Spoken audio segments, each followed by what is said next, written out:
Lagi na lang ako may video dito. Malamig. Ah, sobrang lamig. Lamig daw sa Pinas.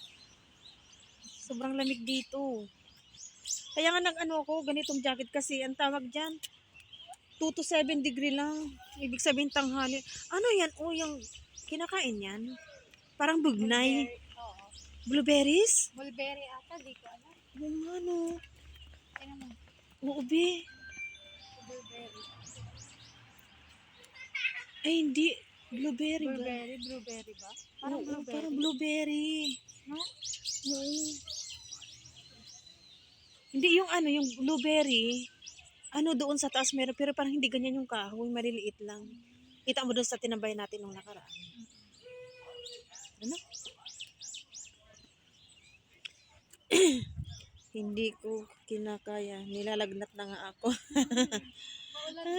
Eh, lalo dito. Paano na kaya dito, no? Nung ano nga eh, grabe. Iwan ko ba kung paano ko nakayanan matulog na hindi naka-heater.